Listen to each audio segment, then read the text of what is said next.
सोमय शुद्ध पार अभ्येय पार स्वरूप मम लहरी विष्णुमये विधिरविचन्दावरुणयम शक्तिधरीश गणेश जागृपालु सर्वज्ञ को हि आधारत मुनि ध्यान ताको होत उपाधितै मोमय मिथ्या भान ऐहि जाने दिन जगत मनहु जेवरि साप नसैव जग जग जीलहे सोहम आपे आप बोध चाहे जाको सुकृति भजत राम निष्काम सोमेरो आत्मा काकू करू प्रणाम जो सुख नित्य प्रकाश विभू नाम रूप आधार मति न लखै जी मति लखै सोमय शुद्ध अपार सोमय शुद्ध अपार। सद्गुरुनाथ महाराज की जय। परम पूज्य प्रातस्मरणीय ಸದ್ಗುರುಗಳ ಚರಣಾರವಿಂದಗಳನ್ನು ಹೃತ್ಪದ್ಮದಲ್ಲಿ ಧ್ಯಾನಿಸಿ ಅದ್ವೈತ ಸಾರ್ವಭೌಮ ಜಗದ್ಗುರು ಸಿದ್ಧಾರೂಢರ ಬ್ರಹ್ಮವಿದ್ಯಾ ಸಂಪ್ರದಾಯ ಕರ್ತೃಗಳಾದ ಸಮಸ್ತ ಋಷಿ ಮುನಿ ಸಂತ ಶರಣರ ಚರಣಾರವಿಂದಗಳಲ್ಲಿ ಅಭಿವಂದಿಸಿ ಗ್ರಂಥಕರ್ತರಾದ ಪರಮ ಪೂಜ್ಯ ಸಾಧು ಶ್ರೀ ನಿಶ್ಚಲದಾಸಜಿಯವರ ಪಾವನ ಪಾದಾರವಿಂದಗಳಲ್ಲಿ ಹಣೆ ಮನೆದು ಆತ್ಮೀಯರೇ, ಪ್ರಸ್ತುತ ಚಿಂತನದ ವಿಷಯ ಶ್ರೀ ವಿಚಾರ ಸಾಗರ. ವಿಚಾರ ಸಾಗರದ 1ನೆಯ ತರಂಗದಲ್ಲಿ ನಿಶ್ಚಲದಾಸಜಿಯವರು ಅನುಬಂಧ ಸಾಮಾನ್ಯ ನಿರೂಪಣೆ ಮಾಡುತ್ತೇನೆ ಅಂತ ಪ್ರತಿಜ್ಞೆಯನ್ನ ಮಾಡಿ 4 ಅನುಬಂಧಗಳ ವಿಚಾರವನ್ನು ಹೇಳ್ತಾ ಬಂದಿದ್ದಾರೆ. ಅಧಿಕಾರಿ, ಸಂಬಂಧ, ವಿಷಯ ಮತ್ತು ಪ್ರಯೋಜನ. ಅಧಿಕಾರಿ ತಂತ್ರ ಮಲವಿಕ್ಷೇಪ ದೋಷರಹಿತ ಸಾಧನ ಚತುಷ್ಟಯ ಸಂಪನ್ನ ಸಹಿತನಾದವನೇ ಈ ಗ್ರಂಥಕ್ಕೆ ಅಧಿಕಾರಿ ಅಂತ ಹೇಳಿದ. ಅಧಿಕಾರಿಯ ವಿಷಯವನ್ನು ಹೇಳಿದ ಬಳಿಕ ಸಂಬಂಧಗಳನ್ನು ಹೇಳಿಕೊಂಡು ಬಂದಿದ್ದಾರೆ. 4 ಪ್ರಕಾರದ ಸಂಬಂಧಗಳನ್ನು ಹೇಳಿದ್ದಾರೆ. ಪ್ರತಿಪಾದಕ ಭಾವ ಸಂಬಂಧ, ಪ್ರಾಪ್ಯ ಪ್ರಾಪಕ ಭಾವ ಸಂಬಂಧ, ಕರ್ತೃ ಕರ್ತವ್ಯ ಭಾವ ಸಂಬಂಧ, ಜನ್ಯ ಜನಕ ಭಾವ ಸಂಬಂಧ. ಪ್ರತಿಪಾದಕ ಭಾವ ಸಂಬಂಧ ಯಾವುದಕ್ಕೆ ಪ್ರತಿಪಾದ್ಯಕ ಹೇಳ್ಯಾರ, ಪ್ರತಿಪಾದಕ ಅಂತ ಯಾವುದಕ್ಕೆ ಹೇಳಿದ್ದಾರೆ? ಗ್ರಂಥಕ್ಕೆ ಪ್ರತಿಪಾದಕ. ಗ್ರಂಥ ಪ್ರತಿಪಾದಕ ಸ್ಪಷ್ಟವಾಗಿ ಹೇಳಬೇಕು. ಗ್ರಂಥ ಪ್ರತಿಪಾದಕ ವಿಷಯ ಪ್ರತಿಪಾದ್ಯ. ಎರಡನೇದ್ದು ಯಾವುದು? ಪ್ರಾಪ್ಯ ಪ್ರಾಪಕ ಭಾವ ಸಂಬಂಧ. ಪ್ರಾಪ್ಯ ಯಾವುದು? ಪ್ರಾಪಕ ಯಾವುದು? ಪ್ರಾಪಕ ಅಧಿಕಾರಿ ಪ್ರಾಪಕ. ಪ್ರಾಪ್ಯ ಯಾವುದು? ಫಲವು ಪ್ರಾಪ್ಯ. ಕರ್ತೃ-ಕರ್ತವ್ಯ ಭಾವ ಸಂಬಂಧ ಮೂರನೇದು. ಇಲ್ಲಿ ಯಾರ್ಯಾರ ಸಂಬಂಧದ? ಕರ್ತೃ ಯಾರು? ಅಧಿಕಾರಿ ಕರ್ತೃ ಅದಾನೆ. ಕರ್ತವ್ಯ ಅವನ ವಿಚಾರವೇ ಅವನ ಕರ್ತವ್ಯ. ಆಮೇಲೆ ಜನ್ಯ ಜನಕ ಭಾವ ಸಂಬಂಧ ಹೇಳಿದ್ದಾರೆ. ಯಾವುದು ಜನ್ಯ ಯಾವುದು ಜನಕ? ಗ್ರಂಥ ವಿಚಾರದ್ವಾರ ಜನಕ. ಅದನ್ನು ಮರೆಯಬಾರದು. ಬರೇ ಗ್ರಂಥ ಜನಕ ಆಗುವುದಿಲ್ಲ, ವಿಚಾರದ್ವಾರ ಗ್ರಂಥ ಜನಕ ಆಗ್ತದ. ಜನ್ಯ ಯಾವುದು? ವಿಚಾರ ಏನಾಗ್ತದ ಅಂತ ಕೇಳಿದ್ರ ಜನ್ಯ ಆಗ್ತದ. ಮತ್ತು ವಿಷಯ ಹೇಳಿದ. ಏನು ವಿಷಯ ಹೇಳ್ಯಾರ? ಗ್ರಂಥದ್ದು ವಿಷಯನೋ ಜೀವ ಬ್ರಹ್ಮರ ಅಭೇದವೇ ಗ್ರಂಥದ ವಿಷಯ ಅಂತ ಹೇಳಿದ್ದಾರೆ. ಈ ಜೀವ ಬ್ರಹ್ಮರ ಅಭೇದವನ್ನ ಎಲ್ಲ ವೇದಗಳು ಕೂಡ ಹೇಳಿಕೊಂಡು ಬಂದಿದ್ದಾವೆ. 4 ವೇದಗಳು 4 ಮಹಾವಾಕ್ಯಗಳಲ್ಲಿ ಜೀವ ಬ್ರಹ್ಮರ ಅಭೇದವನ್ನೇ ಹೇಳಿದ್ದಾವೆ. ನಾವೇ ಕಲ್ಪನಾ ಮಾಡಿ ಹೇಳಿದ್ದು ಅಲ್ಲ. ಸಾಮವೇದ ತತ್ವಮಸಿ ಮಹಾವಾಕ್ಯದ್ವಾರ ಅಭೇದವನ್ನು ಹೇಳ್ತದ ಅಲ್ಲ. ಋಗ್ವೇದ ಪ್ರಜ್ಞಾನಂ ಬ್ರಹ್ಮ ಅಂತಕ್ಕಂಥ ಮಹಾವಾಕ್ಯದ್ವಾರ ಜೀವ ಬ್ರಹ್ಮರ ಅಭೇದವನ್ನೇ ಹೇಳ್ತದ. ಯಜುರ್ವೇದ ಅಹಂ ಬ್ರಹ್ಮಾಸ್ಮಿ ಅನ್ನುವಂತಹ ಮಹಾವಾಕ್ಯದಿಂದ ಜೀವ ಬ್ರಹ್ಮರ ಅಭೇದವನ್ನೇ ಹೇಳ್ತದ. ಅಥರ್ವಣ ವೇದ ಅಯಂ ಬ್ರಹ್ಮ ಅಯಮಾತ್ಮ ಬ್ರಹ್ಮ. ಈ ರೀತಿಯಾಗಿ 4 ವೇದಗಳು 4 ಮಹಾವಾಕ್ಯಗಳು ಕೂಡ ಜೀವ ಬ್ರಹ್ಮರ ಅಭೇದವನ್ನೇ ಹೇಳ್ತಾ ಇದ್ದಾರೆ. ಇನ್ನ ಇದನ್ನ ಯಾವಾತ ಜೀವ ಬ್ರಹ್ಮರ ಭೇದವನ್ನು ಹೇಳ್ತಾನೋ ಅವ ಶಠ ಅದಾನೆ.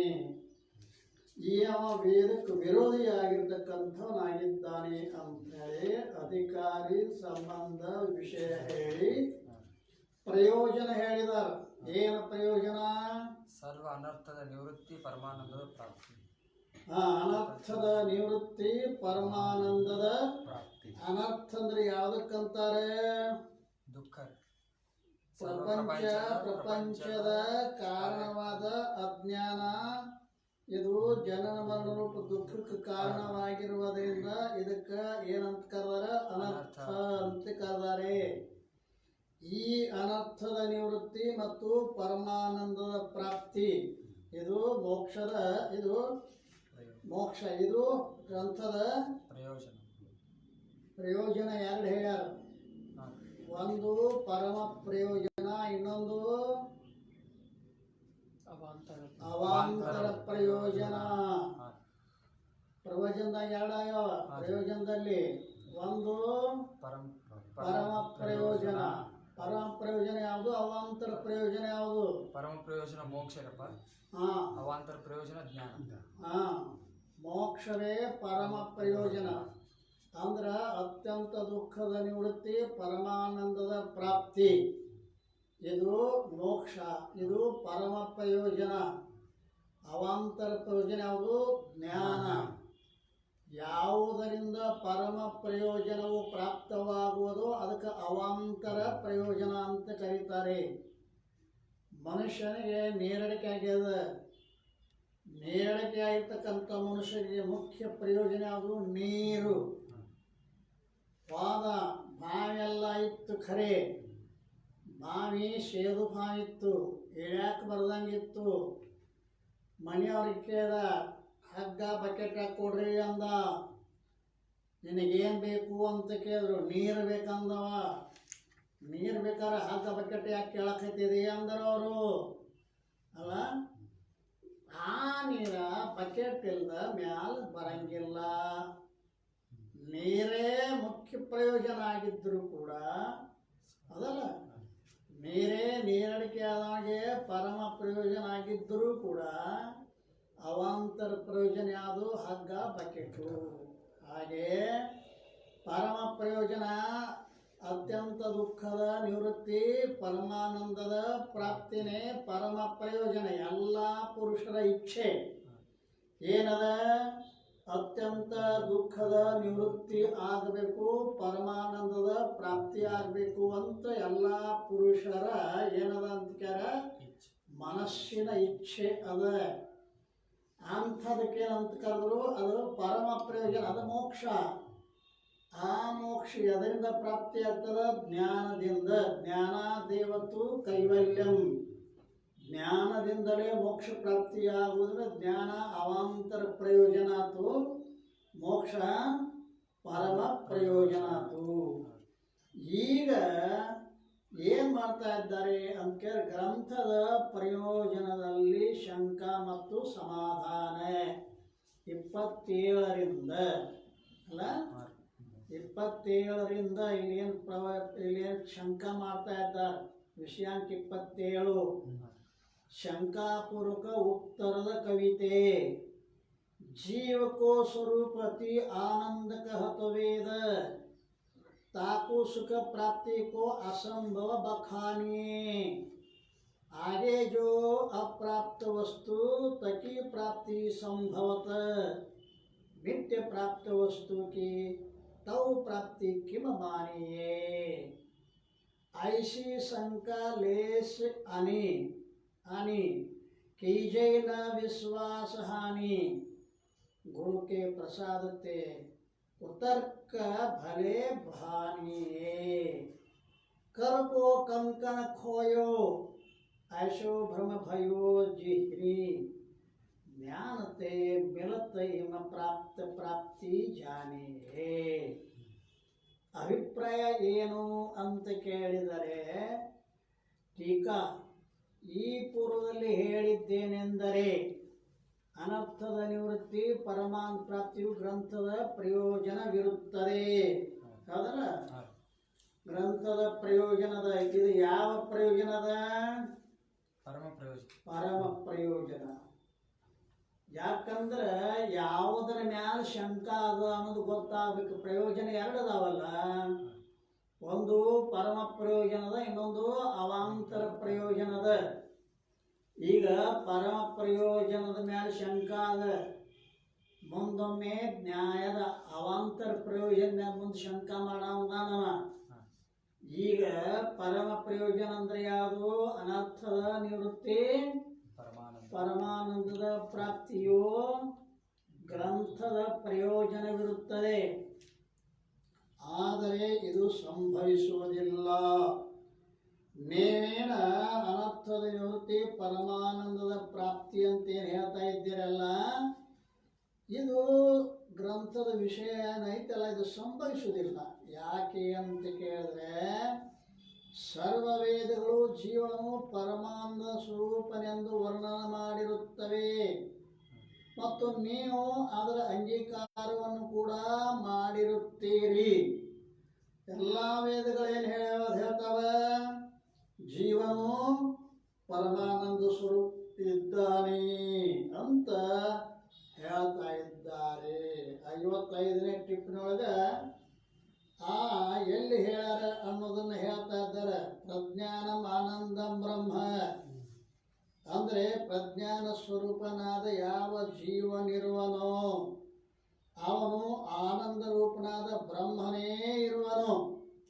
ಇವೇ ಮೊದಲಾದ 4 ವೇದಗಳ ವಾಕ್ಯಗಳು ಜೀವನಿಗೆ ಸ್ವಭಾವ ಸಿದ್ಧವಾದ ಆನಂದ ಸ್ವರೂಪವೆಂದು ಹೇಳಿರುತ್ತದೆ. ಜೀವನು ಮೊದಲೇ ಆನಂದ ಸ್ವರೂಪದಾನೆ ಅಂತ ವೇದಗಳು ಹೇಳ್ಯಾವ, ನೀವು ಒಪ್ಕೊಂಡಿರಿ ಅದನ್ನು. ಜೀವನು ಆನಂದ ಸ್ವರೂಪನೇ ಅದಾನೆ. ಯಾಕಂದ್ರೆ ಆನಂದ ಉಳ್ಳದ್ದು ಯಾವುದು? ಬ್ರಹ್ಮ ಅಲ್ಲ. ಬ್ರಹ್ಮವೇ ಆನಂದ ಸ್ವರೂಪವುಳ್ಳದದ. ಆ ಬ್ರಹ್ಮ ಸ್ವರೂಪನೇ ಜೀವನಿದ್ದಾನೆ. ಯೋ ವೈ ಭೂಮಾತ್ ತತ್ ಸುಖಂ ತದಮೃತಂ ನಾಲ್ಪೇ ಸುಖಮಸ್ತಿ. ಛಾಂದೋಗ್ಯ ಉಪನಿಷತ್ ಏನ್ ಹೇಳ್ತತಿ? ಯೋ ವೈ ಭೂಮಾತ್, ಯಾವುದು ನಿಶ್ಚಯವಾಗಿ ದೊಡ್ಡದಾಗಿರುವುದೋ ಅದುವೇ ಆನಂದ ಸ್ವರೂಪವಾಗಿರುತ್ತದೆ. ನಾಲ್ಪೇ ಸುಖಮಸ್ತಿ, ಅಲ್ಪದರಲ್ಲಿ ಸುಖವೂ ಇಲ್ಲ. ಯಾವುದು ದೊಡ್ಡದಾಗಿರುವುದೋ ಅದುವೇ ಆನಂದ ಸ್ವರೂಪವಾಗಿರುತ್ತದೆ. ಯಾವುದು ದೊಡ್ಡದದ? ಪೃಥ್ವಿಗಿಂತಲೂ ಜಲ ದೊಡ್ಡದ, ಜಲಕ್ಕಿಂತಲೂ ಅಗ್ನಿ ದೊಡ್ಡದ, ಅಗ್ನಿಗಿಂತಲೂ ವಾಯು ದೊಡ್ಡದ, ವಾಯುಗಿಂತಲೂ ಆಕಾಶ ದೊಡ್ಡದ, ಆಕಾಶಕ್ಕಿಂತಲೂ ಮಾಯಾ ದೊಡ್ಡದ, ಮಾಯೆಗಿಂತಲೂ ಬ್ರಹ್ಮ ದೊಡ್ಡದದ. ಎಲ್ಲಕ್ಕಿಂತಲೂ ದೊಡ್ಡದು ಯಾವುದದ? ಅದೇ ಆನಂದ ಸ್ವರೂಪ ಅಲ್ಲ. ಆ ಆನಂದ ಸ್ವರೂಪವಾಗಿರ್ತಕ್ಕಂಥ ಬ್ರಹ್ಮವೇ ಜೀವನಿದ್ದಾನೆ. ಜೀವ ಬ್ರಹ್ಮನಿಗೆ ಬಿಟ್ಟು ಭಿನ್ನ ಇಲ್ಲ. ನೀವು ಒಪ್ಕೊಂಡಿರಿ ಅದನ್ನ. ಈ ರೀತಿಯಾಗಿ ಮೊದಲೇ ಆನಂದ ಸ್ವರೂಪನಾಗಿ ಇರುವಂತಹ ಈ ಜೀವನಿಗೆ ಪುನಃ ಆನಂದದ ಪ್ರಾಪ್ತಿ ಹೇಳ್ತಿರಲ್ಲ. ಮತ್ತು ನೀವು ಅದರ ಅಂಗೀಕಾರ ಕೂಡ ಮಾಡಿದ್ದೀರಿ. ಮತ್ತು ಯಾವ ವಸ್ತು ಮೊದಲು ಅಪ್ರಾಪ್ತವಿರುವುದೋ ಅದರ ಪ್ರಾಪ್ತಿಯು ಸಂಭವಿಸುತ್ತದೆ. ಒಂದು ಪ್ರಾಪ್ತಿ ಆಗಬೇಕಾಯ್ತಾರೆ ಮೊದಲು ನಮಗೆ ಅಪ್ರಾಪ್ತಿ ಇರಬೇಕದು. ಅಪ್ರಾಪ್ತವಾದ ವಸ್ತುವಿನ ಪ್ರಾಪ್ತಿ ಸಂಭವಿಸ್ತದೆ ಜಗತ್ತಿನಾಗ. ಈ ಪುಸ್ತಕ ಮೊದಲ ನಮ್ಮ ಹತ್ತಿಗೆ ಇದ್ದಿದ್ದಿಲ್ಲ, ಇದು ಅಪ್ರಾಪ್ತ ಇತ್ತು. ಅಂಗಡಿ ಹೋಗಿ ಇದನ್ನು ಖರೀದಿ ಮಾಡ್ಕೊಂಡು ಬಂದೀವಿ, ಪ್ರಾಪ್ತಿಯಾತು. ಇದು ಎಂಥ ಪ್ರಾಪ್ತಿ? ಅಪ್ರಾಪ್ತ ರೂಪ ಪ್ರಾಪ್ತಿ. ಈಗ ಆನಂದ ಸ್ವರೂಪನೇ ಅದಾನ ಅಂತ ನೀವು ಒಪ್ಪಿಕೊಂಡಿದ್ದೀರಿ. ಯಾರು? ಜೀವ. ಆ ಆನಂದ ಸ್ವರೂಪನೇ ಆಗಿರ್ತಕ್ಕಂಥ ಜೀವನನ್ನ ಮೊದಲೇ ಆನಂದ ಸ್ವರೂಪದಾನ ಅಪ್ರಾಪ್ತ ಆಗಿದ್ದ ಅಂತಂದ್ರೆ ಪ್ರಾಪ್ತಿ ಮಾಡ್ಕೋಬಹುದಾಗಿತ್ತು. ಜೀವನಿಗೆ ಆನಂದ ಅಪ್ರಾಪ್ತಿ ಇತ್ತು ಅಂತಂದ್ರೆ ಅದನ್ನ ಪ್ರಾಪ್ತಿ ಮಾಡ್ಕೋಬೇಕಾಗಿತ್ತು. ಯಾವ ವಸ್ತು ಮೊದಲು ಅಪ್ರಾಪ್ತವಿರೋದೋ ಅದರ ಪ್ರಾಪ್ತಿಯು ಸಂಭವಿಸುತ್ತದೆ. ಸದಾ ಪ್ರಾಪ್ತ ವಸ್ತುವಿನ ಸದಾ ಪ್ರಾಪ್ತ ವಸ್ತುವಿನ ಪ್ರಾಪ್ತಿಯು ಸರ್ವಥಾ ಸಂಭವಿಸುವುದಿಲ್ಲ. ಸದಾ ಯಾವಾಗಲೂ ಯಾವಾಗಲೇ ಒಮ್ಮೆ ಆನಂದ ಸ್ವರೂಪದ ಹಂಗ ಅರ್ಥ ಅಲ್ಲ. ಯಾವಾಗಲೂ ಜೀವನು ಆನಂದ ಸ್ವರೂಪ. ಯಾವಾಗಲೂ ಅಂದ್ರೆ ಅಜ್ಞಾನ ಕಾಲದಲ್ಲಿನೂ ಆನಂದ ಸ್ವರೂಪನೇ ಅದಾನೆ, ಜ್ಞಾನ ಕಾಲದಲ್ಲಿ ಆನಂದ ಸ್ವರೂಪನೇ ಅದಾನೆ ಅಲ್ಲ. ಜ್ಞಾನ ಆದಿಂದ ಅವನಲ್ಲಿ ಆನಂದ ಬಂತು ಅಂತ ಹಿಂಗೂ ಅರ್ಥ ಅಲ್ಲ. ಸದಾ ಆನಂದ ಸ್ವರೂಪದಾನವ. ನಿನಗೆ ನೀ ತಿಳಿಲಾರದೆ ಇರುವಾಗನೂ ಆನಂದ ಸ್ವರೂಪನೇ ಅದಾನೆ. ನೀನು ದುಃಖವನ್ನು ಅನುಭವ ಮಾಡುವಾಗನೂ ಕೂಡ, ಹೌದಲ್ಲ, ನೀನು ದುಃಖವನ್ನು ಅನುಭವ ಮಾಡುವಾಗನೂ ಕೂಡ ನೀನೇನದೇ ಆನಂದ ಸ್ವರೂಪನೇ ಇದ್ದೀಯಾ. ಅದಕ್ಕೆ ಸದಾ ಆನಂದ ಸ್ವರೂಪನಾಗಿರ್ತಕ್ಕಂಥ ಯಾವ ಜೀವದಾನಲ್ಲ ಅಂಥವನಿಗೆ ಪರಮಾನಂದ ಪ್ರಾಪ್ತಿ ಹೇಳೋದು ಸರ್ವ ಪ್ರಕಾರದಿಂದಲೂ ಸಂಭವಿಸುವುದಿಲ್ಲ. ಅಂಥವನಿಗೆ ನೀವು ಮತ್ತು ಪ್ರಾಪ್ತಿ ಹೇಳ್ತಿರಲ್ಲ, ಅದು ಅಪ್ರಾಪ್ತಿ ಇದ್ದಂದ್ರೆ ಪ್ರಾಪ್ತಿ ಹೇಳಬಹುದಾಗಿತ್ತು. ಅವನಿಗೆ ಇದ್ದಿದ್ದಿಲ್ಲ ಪಾಪ, ಈಗ ಆನಂದ ಪ್ರಾಪ್ತಿ ಆಗೈತಿ ಅಂತ ಹಿಂಗೇನು ಅರ್ಥ ಅಲ್ಲ. ಮೊದಲೇ ಆನಂದ ಸ್ವರೂಪದಾನೆ. ಮತ್ತು ನೀವು ಹೇಳ್ತೀರಿ ಗ್ರಂಥದ ಪ್ರಯೋಜನ ಏನು? ಆನಂದದ ಪ್ರಾಪ್ತಿ ಅಂತ ಪ್ರಯೋಜನ ಹೇಳ್ತೀರಲ್ಲ, ಇದು ಸಂಭವಿಸುವುದಿಲ್ಲ. ಹೀಗೆ ಸರ್ವ ಪ್ರಕಾರದಿಂದಲೂ ಸಂಭವಿಸಲ್ಲ. ಹೀಗೆ ಯಾರಾದರೂ ಎಂಥ ಶಂಕ ಮಾಡಿದ್ದಾದರೆ, ಈ ರೀತಿ ಯಾರಾದರೂ ಶಂಕ ಮಾಡಿದ್ದಾದರೆ ಆ ಶಂಕೆಯನ್ನು ಕೇಳಿ ಗ್ರಂಥದ ಪ್ರಯೋಜನದಲ್ಲಿ ವಿಶ್ವಾಸವನ್ನು ದೂರ ಮಾಡಿಕೊಳ್ಳಬಾರದು. ಹಿಂಗೆ ಹೇಳೋರ ಮಾತು ಕೇಳಿ ಏನು ಯಾರಾದರೂ ಇದರೊಳಗಿಂದ ಏನು ಶ್ರದ್ಧೆಯನ್ನ ದೂರ ಮಾಡಿಕೊಳ್ಳಬಾರದು ಅಂತಾರೆ. ವಿಶ್ವಾಸ ಕಳ್ಕೋಬೇಡ್ರಿ. ಏನು ಕೇಳ್ತೀವೋ ಮಾರಾಯ, ಗ್ರಂಥ ಕೇಳೋದ್ರಿಂದ ಆನಂದ ಪ್ರಾಪ್ತಿ ಆಕತಿ ಅಂತ ಹೇಳ್ತಾರೆ. ಮೊದಲೇ ಆನಂದ ಸ್ವರೂಪದಾನ ಜೀವ, ಇಂಥದನ್ನ ಹ್ಯಾಂಗ ಆನಂದ ಹೊಸದಾಗಿ ಪ್ರಾಪ್ತಿ ಆಕತಿ ಅಂತ ಯಾರಾದರೂ ಹಿಂಗೆ ನಿಮ್ಮ ಹೇಳಿದ್ರೆ ನೀವು ಅವ್ರ ಮಾತು ಕೇಳಿ ಗ್ರಂಥದೊಳಗೆ ವಿಶ್ವಾಸನ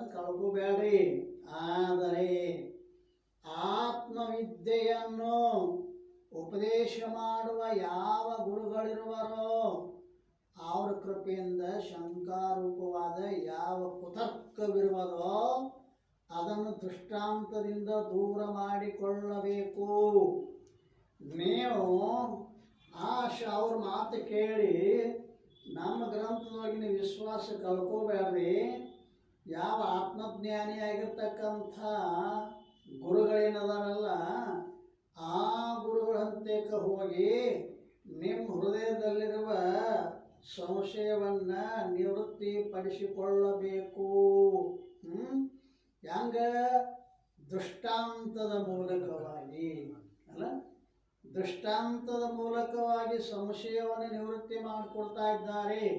ಶ್ರುತಿ, ಯುಕ್ತಿ, ಅನುಭವ ಅಂತ ಹೇಳಿ 3 ಪ್ರಕಾರವಾಗಿರ್ತಕ್ಕಂಥದ್ದು ಏನೈತೆ ಅದನ್ನೇ ನಾವು ಗ್ರಹಣ ಮಾಡಬೇಕಾಗ್ತದೆ. ಶ್ರುತಿಯೇನೋ ಹೇಳ್ಯದ ಮೊದಲೇ ಆನಂದ ಸ್ವರೂಪದಾನ ಅಂತ ಹೇಳಿ ಇದ್ದಾಗಿನೂ ಆನಂದ ಪ್ರಾಪ್ತಿಯನ್ನು ಹೇಳ್ತಾ ಇದ್ದೀವಲ್ಲ ಅಂತ ಅಂದ್ರೆ ಅದಕ್ಕೊಂದು ದೃಷ್ಟಾಂತ ಕೊಟ್ಟು ಹೇಳ್ತಾ ಇದ್ದಾರೆ. ಅದನ್ನು ನೀವು ತಿಳ್ಕೊರಿ. ಅಂದ್ರೆ ದೃಷ್ಟಾಂತ ಅಂದ್ರೆ ಎದಕ್ಕಂತಾರೆ ಅಂದ್ರೆ 56ನೇ ಟಿಪ್ಪಣಿಯೊಳಗೆ ದೃಷ್ಟಾಂತದ ಲಕ್ಷಣ ಬರೀತಾ ಇದ್ದಾರೆ. ವಾದಿ ಮತ್ತು ಪ್ರತಿವಾದಿ ಇಬ್ಬರಿಗೂ ಸಮ್ಮತವಾದ ಯಾವ ಅರ್ಥವಿರುವುದೋ ಅದು ದೃಷ್ಟಾಂತವಾಗಿರುತ್ತದೆ. ಅದುವೇ ಉದಾಹರಣವಾಗಿರುತ್ತದೆ. ಉದಾಹರಣಾಂತರ ದೃಷ್ಟಾಂತ ಅಂತಾರೆ. ದೃಷ್ಟಾಂತದಿಂದ ಸಿದ್ಧವಾದ ಅರ್ಥಕ್ಕೆ ದಾರ್ಷ್ಟ್ರಾಂತ ಅದಕ್ಕೇನೆ ಸಿದ್ಧಾಂತ ಅಲ್ಲ. ದೃಷ್ಟಾಂತ ಮತ್ತು ಸಿದ್ಧಾಂತ. ಇಲ್ಲಿ ದೃಷ್ಟಾಂತವನ್ನು ಯಾಕೆ ಕೊಡ್ತಾರ ಅಂತ ಕೇಳಿದ್ರೆ ಸಿದ್ಧಾಂತವನ್ನು ತಿಳಿಸುವ ಸಲುವಾಗಿ ದೃಷ್ಟಾಂತ ಕೊಡ್ತಾರೆ. ಆ ದೃಷ್ಟಾಂತ ವಾದಿಗೂ ಸಮ್ಮತ ಆಗಿರಬೇಕು, ಪ್ರತಿವಾದಿಗೂ ಸಮ್ಮತ ಆಗಿರಬೇಕು. ಇಂಥದಕ್ಕೇನಂತಾರ ದೃಷ್ಟಾಂತ ಅಂತ ಕರೀತಾರೆ.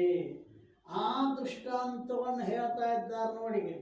ಏನಂತಾರೆ ಅಂತ ಕೇಳಿದ್ರೆ ಹೇಗೆ ಅಂದರೆ ಯಾರು ಒಬ್ಬರ ಕೈಯಲ್ಲಿ ಕಂಕಣವಿತ್ತು ಅವನಿಗೆ ನನ್ನ ಕೈಯಲ್ಲಿ ಕಂಕಣವೇ ಕಳೆದು ಹೋಯಿತು ಎಂಬ ಭ್ರಮೆ ಆಯಿತು. ಕಂಕಣ ಕೈಯಾಗರೆ ಐತೆ, ಆದರೆ ಅದು ಹಿಂದಕ್ಕೆ ಸರಿದು ಅಂಗಿ ತೋಣೆಯಾಗ ಮುಚ್ಚಿಕೊಂಡಿತ್ತು. ನಾನು ಕಂಕಣ ಕಳೀತು ಅಂತ ಭ್ರಮ ಆಯಿತು. ಯಾವಾಗ ಅವನಿಗೆ ಯಾರು ಹೇಳುವುದರಿಂದ ಯಾವ ನನ್ನ ಕಂಕಣವು ಕೈಯಲ್ಲಿದೆ, ಕೈಯಾಗೈತೆ ನೋಡಪ್ಪ ಅಂತ ಹೇಳಿದ್ರು. ಆವಾಗ ಅವನ ಕಂಕಣ ಜ್ಞಾನ ಆಯಿತು. ಆವಾಗ ಏನಂತಾನೋ ನನ್ನ ಕಂಕಣ ಸಿಕ್ಕಿತು ಅಂತಾನೆ. ಈ ರೀತಿಯಿಂದ ಪ್ರಾಪ್ತವಾಗಿರುವ ಯಾವ ಕಂಕಣ ಇರೋದು ಅದರ ಪ್ರಾಪ್ತಿಯು ಸಂಭವಿಸುತ್ತದೆ. ಕಂಕಣ ಅಂದ್ಬಿಟ್ಟು ಹೋಗಿತ್ತೇನೋ ಇಲ್ಲ ಅಲ್ಲೇ. ಆದ್ದರಿಂದ ಹೇಳಬೇಕಾದದ್ದೇನು ಅಂತ ಕೇಳಿದರೆ ವಿಸ್ಮೃತ ಕಂಠಾಭರಣದಂತೆ ಅಂತ ಮುಖ್ಯ ಭಾಳ ದೃಷ್ಟಾಂತ ಹೇಳ್ತಾರೆ. ವಿಸ್ಮೃತ ಕಂಠಾಭರಣ ಅಲ್ಲ. ಏನೋ ಒಂದು ನತ್ತಿತ್ತು ಹೆಣ್ಮಗಳದು, ಸ್ನಾನ ಮಾಡಿ ಮುಂದೆ ಆ ನತ್ತ ಏನು ಮಾಡಿರು ಅಂತ ಕೇಳಿದ್ರೆ ಕಂಠಾಭರಣದೊಳಗೆ ಹಾಕಿದರು. ಹಾಕಿ ಸ್ನಾನ ಮಾಡಿದ್ರು. ಸ್ನಾನ ಮಾಡಿ ಕಣ್ಯಾಗ ನೋಡ್ಕೊಂಡ್ರು, ಮುಗನ್ಯಾಗ ನತ್ತು ಕಾಣಿಸ್ಲಿಲ್ಲ. ಆವಾಗ ಏನು ಅನಿಸ್ತು, ನತ್ತು ಕಳೀತು. ಮನೆಗೆಲ್ಲ ಹುಡುಕಾಡಿದರು. ಮನ್ಯಾಗ ಎಲ್ಲಿ ಕಸದಾಗ ಹೋಗುತ್ತಂತ ತಿಪ್ಪ್ಯಾಗ ಹುಡುಕಾಡಿರು. ಏನು ಹುಡುಕಾಡ್ತೀಯಕ್ಕ ಅಂದರು. ಏನು ಅನ್ನತ್ತೊಂದು ಕಲತಿ ಶೀಲ ಬಂದು ಅದ್ರ ನೆರಮನೆಯವ್ರಂದ್ರು. ಅಲ್ಲಿ ದೇವರ ಹೇಳ್ತಾರೆ, ಚಲೋ ಹೇಳ್ತಾರೆ ಅವರು. ಅಲ್ಲಿ ಹೋಗಿ ಕೇಳು, ಅವರೆಲ್ಲ ಹುಡುಕಿ ಕೊಡ್ತಾರೆ. ಅಲ್ಲಿ ಹೋದ್ರು ದೇವರ ಹೇಳಂತೆ, ಏನು ಸಮಸ್ಯೆ ಅಂತ ಕೇಳಿದ್ರು. ನತ್ತು ಕಲ್ತ್ರಿ ಅಂದರು. ಎಂಥದಿತ್ತು ಅಂತ ಕೇಳಿದ್ರು. ಅದೆಲ್ಲ ವರ್ಣನ ಹೇಳ ಆಕೆ ಹೇಳಿದೆಲ್ಲ ಆಕೆ ಕೊಳ್ಳಾಗನ ಎದುರಿಗೆ ಕಾಣಿಸ್ತಿತ್ತು ಅವ್ರಿಗೆ. ಅವಾಗ ಏನು ಮಾಡಿರು ಅಂತಾರೆ, ಮಂತ್ರ ಹಾಕಂತ ತಡಿ ಬರ್ತದೆ ಅಂತೇಳಿ ಕರಡಿ ತಂದು ಆಕೆ ಮುಂದಿಟ್ಟು ಮಂತ್ರ ಹಾಕತ್ತಿರು. ಕರಡಿ ಆಕೆ ಲಕ್ಷ ಹೊತ್ತು ನೋಡ್ರಿ, ಓ ಸಿಕ್ಕ್ರಿಯಪ್ಪ ಅಂದಳಾಕೆ. ಕಾದುತ್ತೇನೋದೆಲ್ಲರೇ ಹೋಗಿತ್ತೇನೋ ಇಲ್ಲ. ಈ ರೀತಿಯಾಗಿ ಆ ಆನಂದ ನಮ್ಮನ್ನು ಬಿಟ್ಟು ಹೊರಗೆ ಹೋಗಿಲ್ಲ. ಏನಾಗ್ಯದ? ವಿಸ್ಮೃತಿ ಆಗ್ಯದ ಅಲ್ಲ. ಏನಾಗ್ಯದ? ನಾನು ಆನಂದ ಸ್ವರೂಪನಿದ್ದೇನೆ ಅನ್ನುವ ಭ್ರಮ ಏನು ಇದ್ರೂ ಕೂಡ ದುಃಖಿಯಾಗಿದ್ದೇನೆ ಅಂತ ಭ್ರಮ ಆಗಿದೆ. ನನ್ನ ಆನಂದ ಸ್ವರೂಪ ಇಲ್ಲ ಅಂತ ಹಿಂಗೆ ಅನಿಸ್ತದೆ.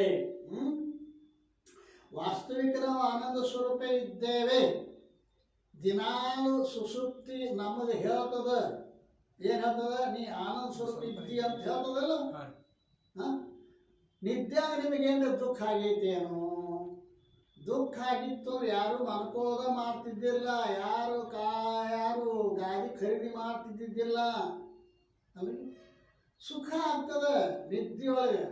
ನಿದ್ಯೊಳಗೇನು ಹ್ಯಾಂಡ್ರು ಮಕ್ಕಳು ಹೊಲ ಮನೆ ಏನಾರು ವಿಷಯ ಐತೇನೋ? ಏನೂ ಇಲ್ಲ. ಏನೂ ಇಲ್ಲ ಅಂದ್ರೂ ಕೂಡ ನಿಮಗೆ ನಿತ್ಯದಲ್ಲಿ ಸುಖದ ಅನುಭವ ಆಗ್ತದೆ ಇಲ್ಲೋ? ಆಗ್ತದೆ. ಅಂದ ಬಳಿಕ ಅದು ಆತ್ಮನ ಆನಂದವೇ ಐತೆ ವಿನಃ ಎಲ್ಲವನಾರ ಇದು ನೋಡ ಎಲ್ಲಿ ಎನಿಸಿದ ನೇಹ ಎಲ್ಲಿ ನೆನೆಸಿದ್ರು ತನ್ನಲ್ಲಿ ಅದರಿಂದ ಸುಖ ನಿಜಗುಣ ಶಿವಗಳಂತ ತಾನೇ ಸುಖ ಸ್ವರೂಪ ಅದಾನೆ. ಆದರೆ ವಿಸ್ಮೃತಿಯಾಗಿದೆ ಅಲ್ಲ. ನಾನು ಸುಖ ಸ್ವರೂಪ ಇದ್ದೇನೆ ಅಂತ ತಿಳುವಳಿಕೆ ಬಂದಿಲ್ಲ ಅವನಿಗೆ. ತನ್ನ ಸ್ವರೂಪದ ಕಡೆಗೆ ಹೋಗಿಲ್ಲ. ಆ ಆನಂದವನ್ನು ಎಲ್ಲಿ ಹುಡುಕಾಡಕೈತಾನ? ವಿಷಯದಲ್ಲಿ ಹುಡುಕಾಡಕೈತ.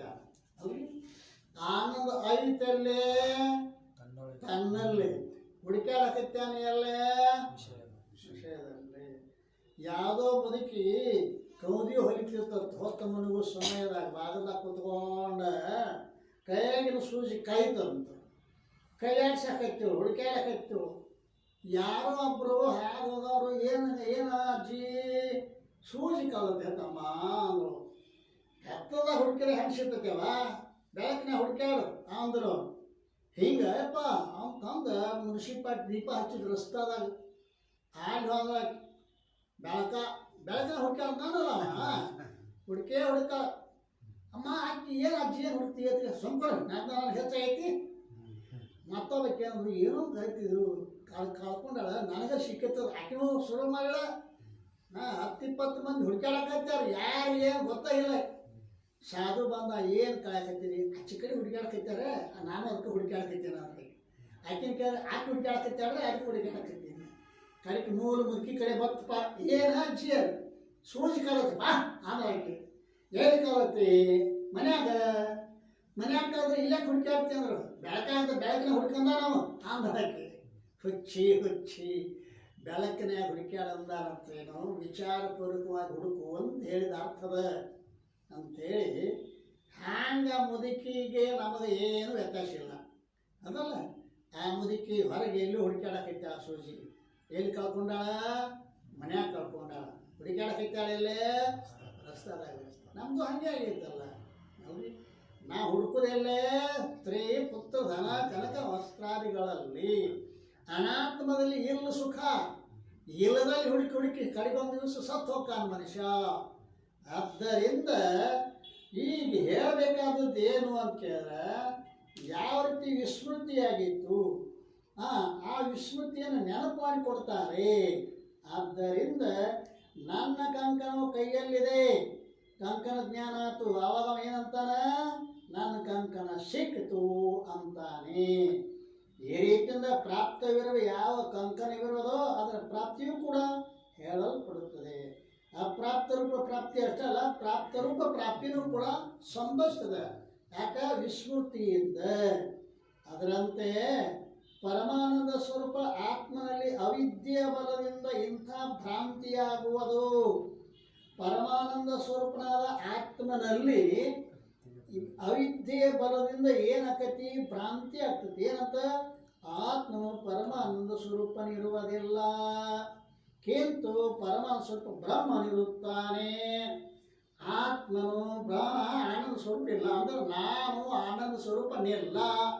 ಆತ್ಮನನ್ನು ಪದಕ್ಕೆ ಲಕ್ಷ್ಯಾರ್ಥ ವಾಚ್ಯಾರ್ಥ ಅದ. ಇಲ್ಲಿ ಆತ್ಮನು ಆನಂದ ಸ್ವರೂಪನಿಲ್ಲ ಅಂದ್ರೆ ನಾನು ಆನಂದ ಸ್ವರೂಪ ಇಲ್ಲ, ಕಿಂತು ಪರಮಾನಂದ ಸ್ವರೂಪ ಬ್ರಹ್ಮ ಅದಾನೆ. ಆ ಬ್ರಹ್ಮನನ್ನ ನಾನು ವಿಯೋಗವಾಗಿರುವುದು. ನನಗೂ ಬ್ರಹ್ಮನಿಗೂ ಏನಾಗೈತಿ? ವಿಯೋಗ ಆಗೈತಿ. ಆಗಿರೋದು ಉಪಾಸನೆಯನ್ನು ಮಾಡಿ ಆ ಬ್ರಹ್ಮನ ನಾನು ಪ್ರಾಪ್ತಿ ಮಾಡಿಕೊಳ್ಳುವೆನೋ. ಈ ರೀತಿ ಭ್ರಾಂತಿ ಬಹಳ ಮೂರ್ಖ ಪ್ರಾಣಿಗಳಿಗೆ ಆಗುತ್ತದೆ. ಇದೇನಿದು ಭ್ರಾಂತಿ ಇದು ಅಲ್ಲ. ನಾನು ಆನಂದ ಸ್ವರೂಪ ಅಲ್ಲ, ಆನಂದ ಸ್ವರೂಪ ಬ್ರಹ್ಮದಾನೆ. ಉಪಾಸನೆಯನ್ನು ಮಾಡಿ ಆ ಬ್ರಹ್ಮನನ್ನು ನಾನು ಪಡ್ಕೋಬೇಕು. ಆನಂದ ಸ್ವರೂಪವಾದ ಬ್ರಹ್ಮನನ್ನು ನಾನು ಪಡ್ಕೋಬೇಕು. ಏನು ಮಾಡಿ? ಉಪಾಸನೆಯನ್ನು ಮಾಡಿ ಅಂತ ಹಿಂಗ ತನ್ನ ಆನಂದ ಸ್ವರೂಪ ಇಲ್ಲ, ಬ್ರಹ್ಮ ಆನಂದ ಸ್ವರೂಪ ಅದಾನ ಅಂತನ್ನುವಂಥ ಭ್ರಾಂತಿ ಬಹಳ ಮೂರ್ಖ ಪ್ರಾಣಿಗಳಿಗಾಗ್ತದೆ. ಯದ್ಯಪಿ ಬಹಳ ಪಂಡಿತರು ಕೂಡ ಹೀಗೆ ಹೇಳುತ್ತಾರೆ. ಮೂರ್ಖ ಪ್ರಾಣಿ ಯಾಕ್ರಿ? ಸಾಕಷ್ಟು ಓದಿದವರು ಪಂಡಿತರು ಕೂಡ ದೇವರ ಆನಂದ ಸ್ವರೂಪದ ನನ್ನಲ್ಲಿ ದುಃಖ ಅತಿ ಅಂಥೇಳಿ ಮುಂಜಾನೆ ಎದ್ದು ಗುಡಿಗೆ ಹೋಗಿ ಅಡ್ಡ ಉದ್ದ ಬೀಳೋರು ನೋಡಿದ್ದೀರಿ ಅಂತಾನ ಅಲ್ರಿ. ಗುಡಿಗೆ ಯಾಕೆ ಹೋಗ್ತಾರ? ಆಗಿ ದೇವರಂತೆ ಆನಂದ ಐತಿ ಅಂತ ಇವ್ರ ಕಲ್ಪನಾ ಅದ. ತಮ್ಮಲ್ಲಿ ಇಲ್ಲನು ಆನಂದ. ನಾವು ಆನಂದ ಸ್ವರೂಪನೇ ಆಗಿದ್ದರೂ ಕೂಡ ಏನು ಕಾಶಿ ಆತ್, ರಾಮೇಶ್ವರ ಆತ್, ಎಲ್ಲ ದೇವರು ಮುಗಿದು ಮತ್ತು ಹೊಸ ಹೊಸ ದೇವರುಗಳು ಶೋಧನೆ ಆದವು. ಎಷ್ಟು ದೇವ್ರಿಗೆ ಅಡ್ಡ ಉದ್ದ ಬಿದ್ದರೂ ಕೂಡ ಇವು ಹೆಂಗದಾನೆ ಹಂಗೆ ಅದಾನೆ. ಬಹಳ ಪಂಡಿತರು ಕೂಡ ಹೀಗೆ ಹೇಳುತ್ತಾರೆ. ತಥಾಪಿ ಅವರಾದರೂ ಕೂಡ ಮೂರ್ಖರೇ ಇರುತ್ತಾರೆ.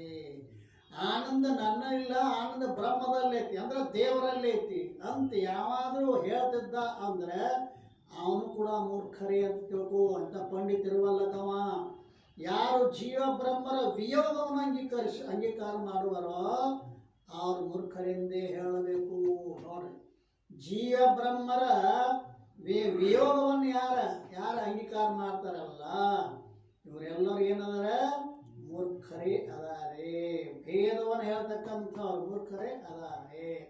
ಅಂಥ ಪುರುಷರಿಗೆ ಉತ್ತಮ ಸಂಸ್ಕಾರದಿಂದ ಅಕಸ್ಮಾತವಾಗಿ ಯಾವ ಬ್ರಹ್ಮಜ್ಞಾನಿ ಆಚಾರ್ಯರಿಂದ ವೇದಾಂತ ಗ್ರಂಥದ ಶ್ರವಣದ ಪ್ರಾಪ್ತಿಯಾದದ್ದಾದರೆ ಆಗ ಶ್ರವಣ ಮಾಡಿದ ಅರ್ಥ ನಿಶ್ಚಯ ಮಾಡಿ ಹೀಗೆ ಅನ್ನುತ್ತಾನೆ, ಗ್ರಂಥ ಮತ್ತು ಆಚಾರ್ಯರ ಕೃಪೆಯಿಂದ ನನಗೆ ಪರಮಾನಂದ ಪ್ರಾಪ್ತವಾಯಿತು ಅಂತ. ಈಗ ನನಗೆ ಪ್ರಾಪ್ತಿಯಾಯಿತು ನೋಡಿ. ವ್ಯಾಸ ಭಗವಾನರು ಶುಕಮನಿಗೆ ಉಪದೇಶ ಮಾಡಿದರು. ಉಪದೇಶ ಮಾಡಿದ ವ್ಯಾಸನಿಗೆ ಜ್ಞಾನ ಆಗಿ ಆನಂದ ಪ್ರಾಪ್ತಿಯಾಯಿತು. ಆವಾಗ ನಾನು ನಿಮ್ಮಂದ ನಾನು ಆನಂದ ಸ್ವರೂಪನಾದೆ, ನಾನು ಬ್ರಹ್ಮ ಸ್ವರೂಪನಾದೆ ಅಂತ ಶುಕ ಮಹರ್ಷಿ ಹೇಳಾಗ ಅವರು ನಿನಗೆ ಮತ್ತೊಂದು ಹುಚ್ಚು ಹಿಡಿತು ಅಂದರು. ಅವರು ಏನು? ಅರಿದು ನೀ ಪರ ವಸ್ತುವಾದರೆ ಮರೆದ ನೀನೇನಾದೆಯ. ಅರಿವು ಮರೆವೆಗಳಲ್ಲಿ ನೀ ಎಡೆ ದೆರೆದಿಪ್ಪೆ ಕೇಳ. ಅರಿವು ಮರೆವೆಗಳೆಂಬವೆಲ್ಲವೂ ಕರ್ಣಗಳ ಧರ್ಮ. ಅರಿದು ನೀ ಪರವಸ್ತು ಆದರೆ ಮರೆದ ನೀನೇನಾದೆಯ. ಅರ್ಥ ಬಳಕ ನೀ ಪರವಸ್ತು ಆದಿ ಅಂದ್ರೆ ಮತ್ತೆ ನೀ ಬೇರೆ ಇದ್ದೇನೋ. ಅರಿವು ಮರೆವೆಗಳಲ್ಲಿ ನೀನೆಡೆ ಅರಿವಾಗಿಪ್ಪೆ ಕೇಳ. ಅರಿವಿನಲ್ಲಿಯೂ ನೀ ಅದಿ, ಮರಿವಲ್ಲಿಗೂ ನೀ ಅದಿ ಅಲ್ಲ. ಮರ್ತೇನಿ ಅನ್ನೋದನ್ನ ಅರ್ಥ ಇಲ್ಲ, ಮರ್ತೇನೆ ಅನ್ನೋದು ಅರ್ಥ ಇಲ್ಲ. ಆ ಮರವನ್ನು ಅರಿವನು ನೀನಿದ್ದಿ, ಅರಿವನು ನೀನಿದ್ದೀಯ. ಆದ್ದರಿಂದ ಅರಿವು ಮರೆವುಗಳೆಲ್ಲ ಕರ್ಣದ ಧರ್ಮ. ಕರ್ಣಧರ್ಮದ ನೀನು ಮೊದಲು ಆನಂದ ಸ್ವರೂಪನೇ ಇದ್ದಿ, ಅರು ಸ್ವರೂಪನದ್ದು ಈಗೂ ಅರು ಸ್ವರೂಪನ ಇದ್ದಿ ಅಂತ ಹೇಳಂತೆ. ಹಾಗೆ ಇಲ್ಲಿ ಹೇಳ್ದೇನೋ ಗ್ರಂಥ ಮತ್ತು ಆಚಾರ ಕೃಪೆಯಿಂದ ನನಗೆ ಪರಮಾನ ಪ್ರಾಪ್ತಿ ಆಯಿತು ಅಂತ ಹಿಂಗಂತಾನೋ. ಯಾರು ಅಂತ ಕೇಳಿದರೆ ಉತ್ತಮ ಸಂಸ್ಕಾರವುಳ್ಳವರಿಗೆ ಅಕಸ್ಮಾತ್ ಬ್ರಹ್ಮಜ್ಞಾನಿ ಎರಡೂ ಹೊಂದಿಕೆ ಆಗಬೇಕಲ್ಲಿ. ಇವನಲ್ಲೇ ಉತ್ತಮ ಸಂಸ್ಕಾರ ಇರಬೇಕು, ಅವನಲ್ಲೇ ಬ್ರಹ್ಮಜ್ಞಾನ ಇರಬೇಕು. ಗೊತ್ತಾಗತ್ತಂಗಿಲ್ಲ? ಬಳ್ಳಿ ಗುಳ್ಳರು ಕೂಡ ಹಳ್ಳವನ್ನು ಬಿದ್ದಂತೆ ಒಳ್ಳೆಯ ಗುರು ಉಪದೇಶ ಇಲ್ಲದರೆ ಬರ್ದಾರವರು. ಇವನಲ್ಲೇ ಶಿಷ್ಯನಾಗಿರ್ತಕ್ಕಂಥ ಉತ್ತಮ ಸಂಸ್ಕಾರ ಇರಬೇಕು. ಅಕಸ್ಮಾತ್ ಬ್ರಹ್ಮಜ್ಞಾನಿ ಆಚಾರ್ಯದಿಂದ ವೇದಾಂತ ಗ್ರಂಥ ಶ್ರವಣ ಆಗಬೇಕದು. ಮತ್ಯಾವ ಗ್ರಂಥ ಅಲ್ಲ, ವೇದಾಂತ ಗ್ರಂಥವನ್ನೇ ಶ್ರವಣ ಮಾಡಬೇಕು. ಆವಾಗ ಅವನಿಗೆ ಏನಾಕತಿ? ಪರಮಾನ ಪ್ರಾಪ್ತಿ ಆಕತಿ. ಅವಂತಾನ ಗುರುಗಳಿಂದ ನನಗೆ ಪರಮಾನ ಪ್ರಾಪ್ತಿ ಆಯಿತು, ಗ್ರಂಥ ಪರಮಾನ ಪ್ರಾಪ್ತಿ ಆಯಿತು ಅಂತ ಅಂತಾನೆ. ಆದರೆ ಅವನು ಅದ್ರ ಒಳಗಿನ ಅರ್ಥ ಏನದ? ನನ್ನ ಆತ್ಮವು ಪರಮಾನಂದ ಸ್ವರೂಪವೇ ಇದೆ ಎಂದು ತೋರಿರಲಿಲ್ಲ. ನಾನು ಮೊದಲು ಆನಂದ ಸ್ವರೂಪನೇ ಇದ್ದೆ, ಪರಂತು ನಾನು ಆನಂದ ಸ್ವರೂಪ ಇದ್ದೇನೆ ಅನ್ನೋದು ನಮಗೆ ಆ ಅನುಭವಕ್ಕೆ ಬಂದಿದ್ದಿಲ್ಲ. ಆದ್ರೆ ಅಪ್ರಾಪ್ತನಂತೆ ಇದ್ದನು. ಆಚಾರ್ಯ ಕಡೆ ಹೋಗೋಕ್ಕಿಂತ ಮೊದಲು, ಶ್ರವಣ ಮಾಡೋಕ್ಕಿಂತ ಮೊದಲು ಅಪ್ರಾಪ್ತನಂತೆಯೇ ಅದಾನವ. ಈಗ ಆಚಾರ್ಯರ ದ್ವಾರ ಗ್ರಂಥ ಶ್ರವಣದಿಂದ ಬುದ್ಧಿಯಲ್ಲಿ ಪರಮಾನಂದವು ತೋರಿತು. ಆದ್ದರಿಂದ ಪರಮಾನಂದ ಪ್ರಾಪ್ತಿಯನ್ನು ಹೇಳಿರುತ್ತದೆ. ಬುದ್ಧಿಯಲ್ಲಿ ಅವಾಗ ಮರವಿಯಿಂದ ನಮಗ ವಿಸ್ಮೃತಿಯಿಂದ ಆನಂದ ಇಲ್ಲ ಅಂತ ತಿಳ್ಕೊಂಡಿದ್ದ.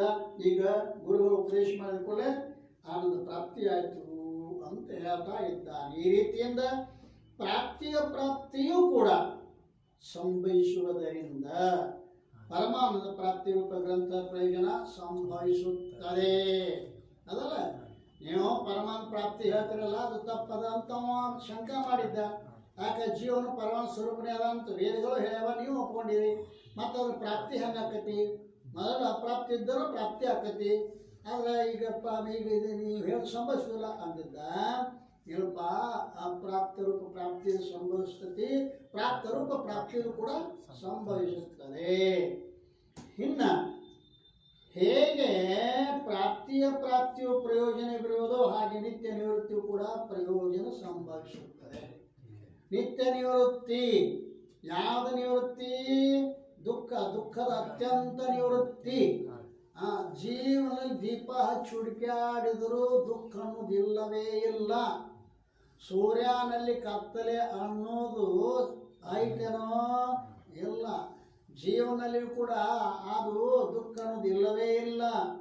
ಅಂತ ಇಲ್ಲದ ದುಃಖದ ನಿವೃತ್ತಿನೂ ಕೂಡ ಅಲ್ಲ, ಅದು ಸಂಭವಿಸುತ್ತದೆ. ಹೇಗೆ ಪ್ರಾಪ್ತಿಯು ಪ್ರಯೋಜನವಿರೋದು ಹಾಗೆ ನಿತ್ಯ ನಿವೃತ್ತಿಯ ಕೂಡ ಪ್ರಯೋಜನವಿರುತ್ತದೆ. ಹ್ಯಾಂಗಪ್ಪ? ದೃಷ್ಟಾಂತ. ಹಗ್ಗದಲ್ಲಿ ಹಾವು ನಿತ್ಯ ನಿವೃತ್ತವಿರುತ್ತದೆ. ಆದರೂ ಹಗ್ಗದ ಜ್ಞಾನದಿಂದ ಹೇಗೆ ನಿವೃತ್ತಿಯಾಗುವುದು? ಹಗ್ಗದಾಗ ಮಂದಗತ್ತಲೆ ಬಿದ್ದ ಹಗ್ಗದೊಳಗ ಹಾವು ಅಂತ ಭ್ರಮ ಆತಪ್ಪ. ಹಾವು ಪ್ರತ್ಯಕ್ಷ ಕಾಣಿಸ್ಯದ, ಅಂಜಾನ ಕೂಜಾಡಕತ್ಯಾನೆ. ನಂತರ ದೀಪ ತಂದು ನೋಡಿದಾಗ ಏನಾಗ್ತದೋ? ಹಗ್ಗ ಜ್ಞಾನ ಆದ ಬಳಿಕ ಹಾವ ಹೋಯ್ತು. ಯಾವ ಗುದ್ನ್ಯಾಗ ಹೋಗ್ತಾನೆ? ಎಲ್ಲಿ ಹೋಗ್ತದು? ಎಲ್ಲಿ ಗುದ್ನ್ಯಾಗ ಹೋಗಿಲ್ಲ. ಇಲ್ಲ ಅದು ಇದ್ದ ಎಲ್ಲರೂ ಹೋಗಿತ್ತದು. ಇಲ್ಲ ಇದ್ದಂಗ ಭ್ರಮ ಆಗಿತ್ತು. ಇಲ್ಲದೇ ಇರ್ತಕ್ಕಂಥ ಸರ್ಪ ಇದ್ದಂಗ ಭ್ರಮ ಆಗಿತ್ತು. ಇಲ್ಲದ್ದು ಇಲ್ಲ ಆತು, ಇದ್ದದ್ದು ಇಲ್ಲ ಇಲ್ಲದ್ದೇ ಇಲ್ಲ ಆಗ್ಯದ. ಅರ್ಥಾತ್ ಹಾಗೆ ಆತ್ಮಲ್ಲಿ ಸಂಸಾರ ನಿತ್ಯ ನಿವೃತ್ತವಿರುತ್ತದೆ. ಆದರೂ ಅದರ ನಿವೃತ್ತಿಯು ಆತ್ಮನ ಜ್ಞಾನದಿಂದ ಆಗುತ್ತದೆ. ಆದ್ದರಿಂದ ನಿತ್ಯ ನಿವೃತ್ತಿ ನಿತ್ಯ ಪ್ರಾಪ್ತಿ ಗ್ರಂಥದ ಪ್ರಯೋಜನವಿರುತ್ತದೆ. ಅದರ ಟಿಪ್ಪಣಿ ಬರೀತಾ ಇದ್ದ ನಿವೃತ್ತಿ ಬಗ್ಗೆ. ಏನದ? 57. ವ್ಯಾವಹಾರಿಕ ಅಥವಾ ಪ್ರಾತಿಭಾಷಿಕ ಪ್ರಪಂಚವು ವರ್ತಮಾನ ಕಾಲದಲ್ಲಿ ಭಾವರೂಪದಿಂದ ಇರುತ್ತಿದ್ದರೂ ಕೂಡ ಪಾರಮಾರ್ಥಿಕ ಸತ್ತಾರಿಂದ ಮೂರೂ ಕಾಲದಲ್ಲಿ ಆ ಪ್ರಪಂಚವು ಅತ್ಯಂತ ಅಭಾವವಿರುವುದೆಂದು ನಿಷೇಧಕ ಶ್ರುತಿಯಿಂದಲೂ ವಿದ್ವಾನರ ಅನುಭವದಿಂದಲೂ ಸಿದ್ಧವಿರುವುದು.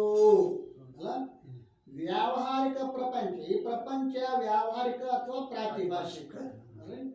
ಪ್ರಪಂಚ ಐತಿ ಅಂತ ನಾವೇನಂತೀವಲ್ಲ, 5 ಇಂದ್ರಿಯಗಳಿಗೆ ವಿಷಯವಾಗಿ ತೋರ್ತಕ್ಕಂಥ ಶಬ್ದ, ಸ್ಪರ್ಶ, ರೂಪ, ರಸ, ಗಂಧ ಈ ಪ್ರಪಂಚ ಏನದ ಅಲ್ಲ, ಇದು ಯಾವ ಸತ್ತದೊಳಗದರಿ ಅಂತ ಕೇಳಿದ್ರೆ ಇದು ಪ್ರಾತಿಭಾಷಿಕ ಅಥವಾ ವ್ಯಾವಹಾರಿಕ ಅಲ್ಲ. 2 ಸತ್ತ ಹಿಡಿದ್ರೆ ಪ್ರಾತಿಭಾಷಿಕ, 3 ಸತ್ತ ಹಿಡಿದ್ರೆ ವ್ಯಾವಹಾರಿಕ. ಪಾರಮಾರ್ಥಿಕ, ವ್ಯಾವಹಾರಿಕ, ಪ್ರಾತಿಭಾಷಿಕ ಸತ್ತ 3 ಪ್ರಕಾರದ ಅಲ್ಲ. ಯಾವ ರೀತಿಯಾಗಿ ರಜ್ಜಿನಲ್ಲಿ ತೋರುವ ಸರ್ಪ ಇರುತ್ತದೆ ಅಂತೀವಿ. ಆ ಸರ್ಪದಲ್ಲಿ ಇರುವಿಕೆ, ಇಲ್ಲದೆ ಇರುವ ಸರ್ಪದಲ್ಲಿ ಇರುವಿಕೆ ತೋರಾಕತ್ತೈತಲ್ಲ, ಆ ಸತ್ತು ಯಾವುದು ಅಂತ ಪ್ರಾತಿಭಾಷಿಕ. ಪ್ರತೀತಿ ಮಾತ್ರ ಸತ್ತ, ಪ್ರಾತಿಭಾಷಿಕ ಸತ್ತ. ಹುಡುಕಾಡಕ್ಕೆ ಹೋದ್ರೆ ಹಾವು ಸಿಗ್ತದೆ ಏನಲ್ಲೇ? ಇಲ್ಲ. ಅದರಂತೆ ಒಂದು ಪ್ರಾತಿಭಾಷಿಕ ಸತ್ತ ಹಾವು ಇರುತ್ತದೆ ಅಂತ ಹೋತು. ಹಗ್ಗದ ಜ್ಞಾನ ಆದ ಬಳಿಕ ಹಗ್ಗರೇ ಅದು ವ್ಯಾವಹಾರಿಕ ಸತ್ತ ಅದ. ಹಗ್ಗ ಹೆಂಗದರಿ ವ್ಯವಹಾರ ವ್ಯಾವಹಾರ ಸತ್ತ ಅದು ಕಲ್ಪಿತನ ಅದ. ಆ ರಜ್ಜು ಅವಕ್ಷಣ ಚೇತನ ಏನದ ಅಂತ ಕೇಳ ಅದು ಪಾರಮಾರ್ಥಿಕ ಸತ್ತ. ಪಾರಮಾರ್ಥಿಕ ಸತ್ತ ರಜ್ಜು ಅವಕ್ಷಣ ಚೇತನ, ರಜ್ಜು ವ್ಯಾವಹಾರಿಕ ಸತ್ತ, ಸರ್ಪ ಪ್ರಾತಿಭಾಷಿಕ.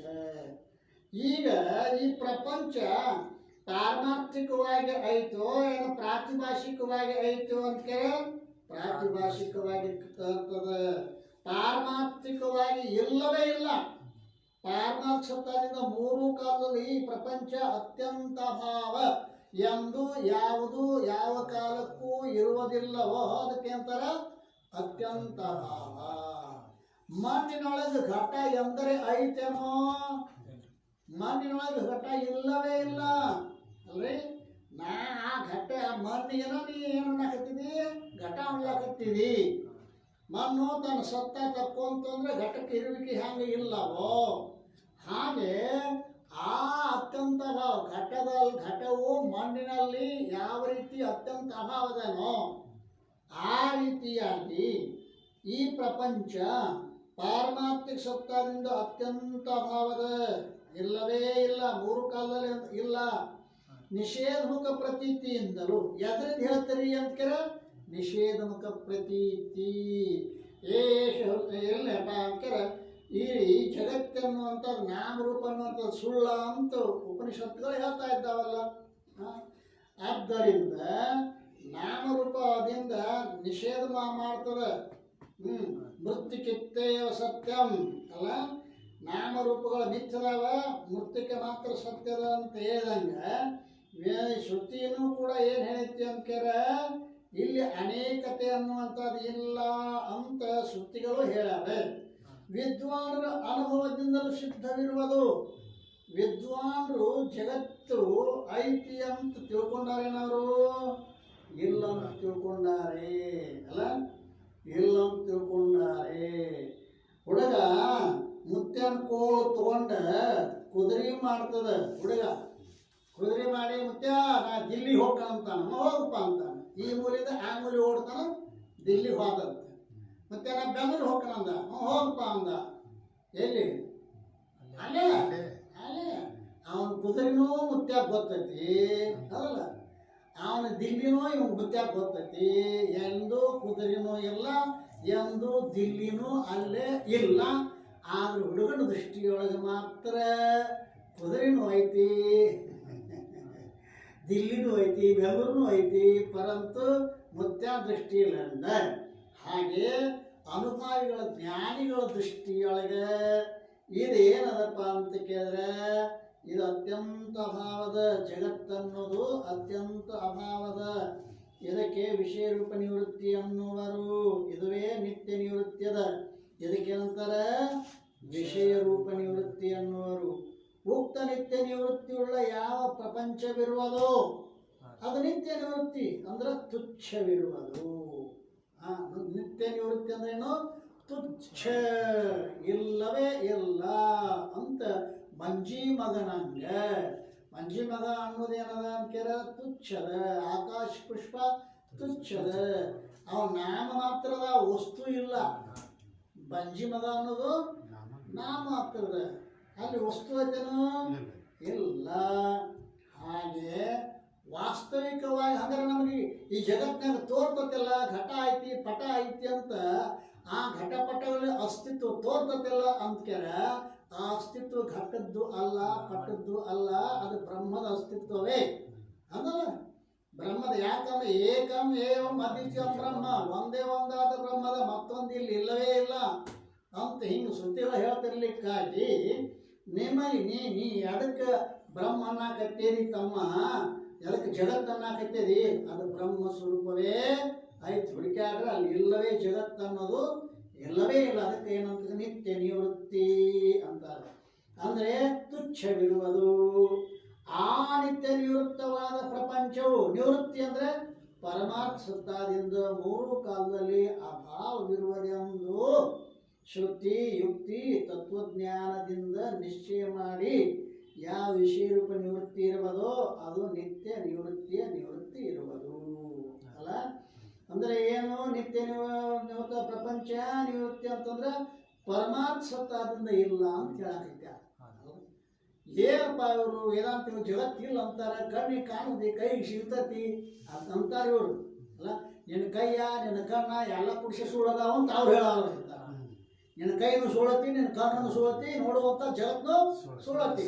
ತ್ರಿಪುಟಿ ಸಹಿತವಾಗಿ ಸುಳ್ಳಾದಾಗ ಜಗತ್ ಸುಳ್ಳಾಕತ್ತೆ ವಿನಃ ಅಲ್ಲ. ಇದ್ರಾಗ ಜ್ಞಾತೃ ಜ್ಞಾನ ಖರೆ ಮಾಡಿ ಜ್ಞೇಯವಂತ ಸುಳ್ಳು ಮಾಡಕ್ ಬರಂಗಿಲ್ಲ ಯಾವಂಗೂ.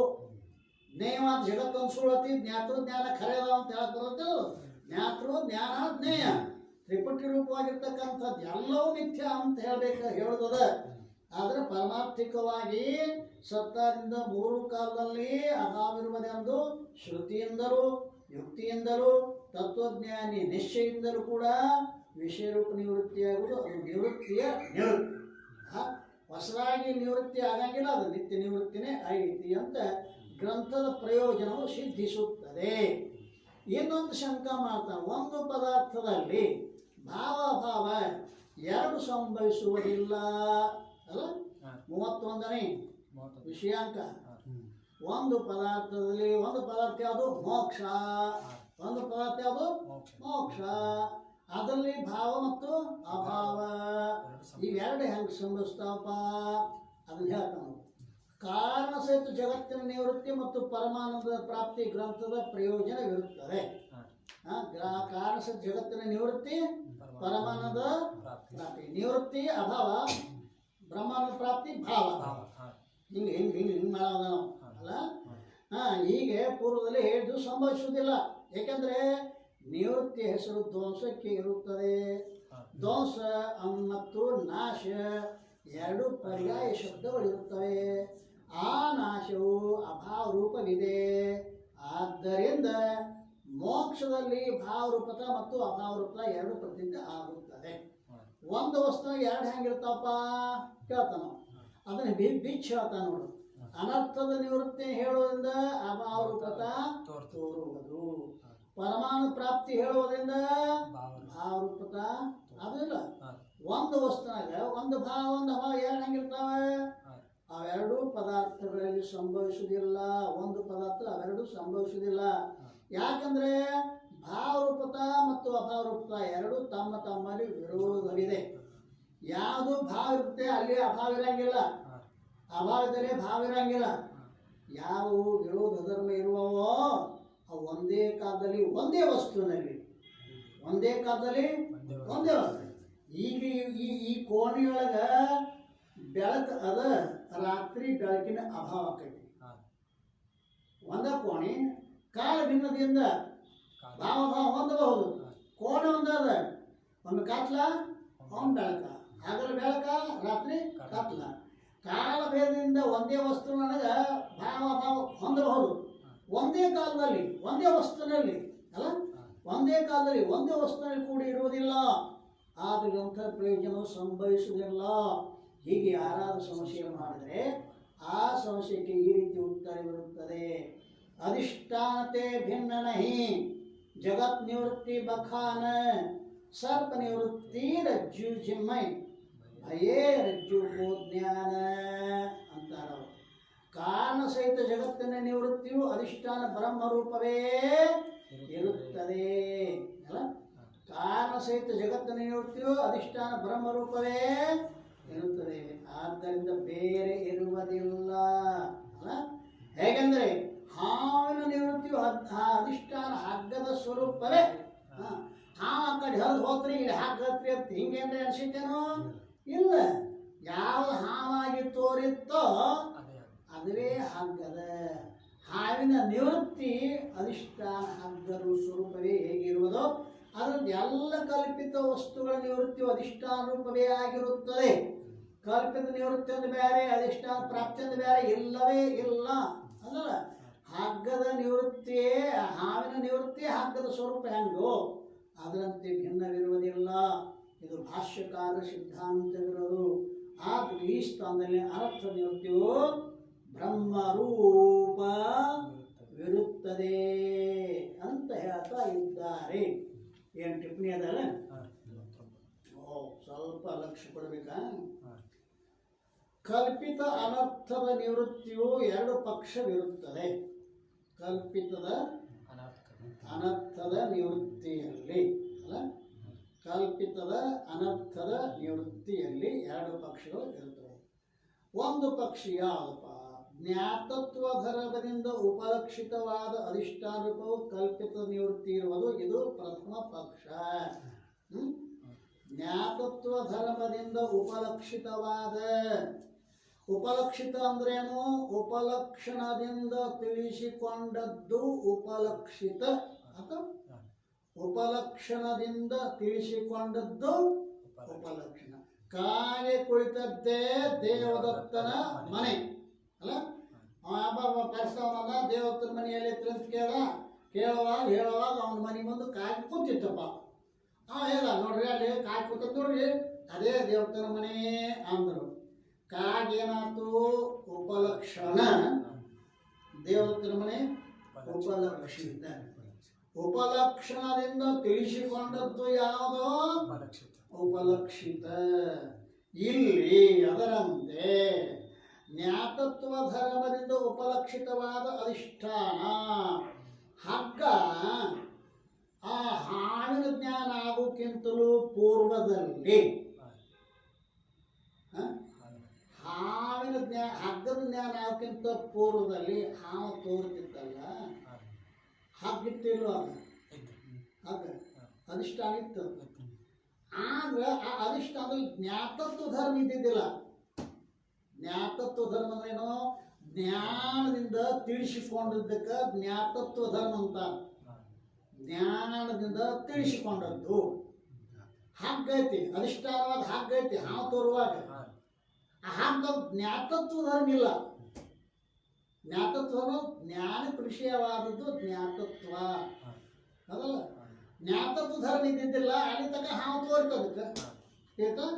ಜ್ಞಾತತ್ವ ಧರ್ಮದಿಂದ ಉಪಲಕ್ಷಿತವಾದ ಅಧಿಷ್ಠಾನವು ಈಗ ಹಗ್ಗದ ಜ್ಞಾನ ಆತ್ ನೋಡಿ. ಈಗ ಅಧಿಷ್ಠಾನ ಜ್ಞಾತತ್ವ ಧರ್ಮದಿಂದನ ತಿಳಿಸ್ಕೊತದ. ಜ್ಞಾತತ್ವ ಧರ್ಮ ಅನ್ನೋದು ಉಪಲಕ್ಷಣ, ಅದನ್ನು ತಿಳಿಸ್ಕೊಂಡು ಉಪಲಕ್ಷಿತ. ಉಪಲಕ್ಷಿತ ಅಧಿಷ್ಠಾನ ಅದು ಕಲ್ಪಿತ ನಿವೃತ್ತಿ ಇರುವುದು, ಇದು ಪ್ರಥಮ ಪಕ್ಷ.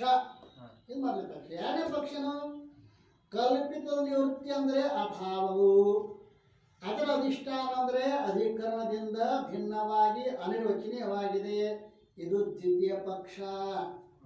ಕಲ್ಪಿತ ನಿವೃತ್ತಿ ಅಂದರೆ ಅಭಾವವು ಅಂದ್ರೆ ಈಗ ಏನಂತಾನೆ, ಆ ಸರ್ಪದ ಅಭಾವವೇ ಹಗ್ಗ ಅಂತ. ಸರ್ಪದ ಅಭಾವವೇ ಹಗ್ಗ ಅಂದ್ರೆ ಅಭಾವದಿಂದ ಅಲ್ಲೇ ಅವಕಾಶ ಕೊಡ್ತಾನೆ. ಅಭಾವಕ್ಕೆ ಅಭಾವ ಅವೇನಂತಾನ, ಆ ಜ್ಞಾತತ್ವದ ಧರ್ಮದ ಉಪಲಕ್ಷಿತವಾದ ಅಧಿಷ್ಠಾನ ಸ್ವರೂಪ ಅದು ಕಲ್ಪಿತದ ನಿವೃತ್ತಿ ಅಂದವ. ಈಗ ಏನೇಂತಾನ, ಇಲ್ಲ ಆ ಕಲ್ಪಿತ ನಿವೃತ್ತಿ ಅಭಾವ ಅಂದ್ರೆ ಅದು ಅಧಿಷ್ಠಾನ ಅಂದ್ರೆ ಅಧಿಕರಣಕ್ಕಿಂತ ಭಿನ್ನವಾಗಿ ಅದು ಅನಿರ್ವಚನೀಯ ಅದ.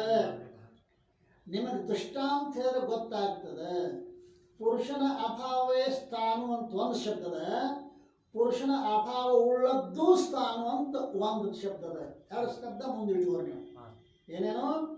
ಪುರುಷನ ಅಭಾವವೇ ಸ್ಥಾನ, ಪುರುಷನ ಅಭಾವ ಉಳ್ಳದ್ದು ಸ್ಥಾನ. ಅಭಾವ ಉಳ್ಳದ್ದು ಅಭಾವವೇ ಸ್ಥಾನ, ಅಭಾವ ಉಳ್ಳದ್ದು ಸ್ಥಾನ ಅಂದ್ರೆ ಅಭಾವ ಒಂದು ಹೆಚ್ಚಿಗೆ ಗ್ರಹಣ ಮಾಡ್ತಾನೆ ಎರಡನೇ ಪಕ್ಷದವ. ಆ ಅಭಾವ ಹೆಂಗೈತಿ ಅಂದ್ರೆ ಅದನ್ನು ಚೇತಿ ಮತ್ತೆ ಇಲ್ಲ ಅಂತ ಹೇಳೋದನ್ನ. ಆ ಅಭಾವ ಹೆಂಗೈತಿಪ್ಪ ಅಂತೀರ, ಸತ್ವ ಅಂತ ಹೇಳಕ್ ಬರಂಗಿಲ್ಲ, ಅಸತ್ವ ಅಂತ ಹೇಳಕ್ ಸತ್ಸದ್ ವಿಲಕ್ಷಣವಾಗಿರ್ತಕ್ಕಂಥದ್ದು ಅನಿರ್ವಚನೀಯ. ಇವುಗಳಲ್ಲಿ ಪ್ರಥಮ ಪಕ್ಷವು ಭಾಷ್ಯಕಾರದು ಇರುತ್ತದೆ, ದ್ವಿತೀಯ ಪಕ್ಷವು ನ್ಯಾಯವಾಚಸ್ಪತಿ ಮಿಶ್ರ ಅವ್ರದ್ದು ಇರುತ್ತದೆ. ಮೊದಲೇ ಪಕ್ಷ ಯಾರ್ದು? ಮೊದಲೇ ಪಕ್ಷ ಯಾರ್ದು? ಭಾಷ್ಯಕಾರ ಅಂದ್ರೆ ಶಂಕರಾಚಾರ್ಯರು. ಮೊದಲೇ ಪಕ್ಷ ಶಂಕರಾಚಾರ್ಯ ಅಂದ್ರೇನು? ಉಪಲಕ್ಷಿತ ಅಂತ ಹೇಳ್ತಾರಲ್ಲ, ಅದು ಶಂಕರಾಚಾರ್ಯರು. ಎರಡನೇದೇನದ ಅಂತ ಕೇಳಿದ್ರೆ ಅದು ಯಾವುದು?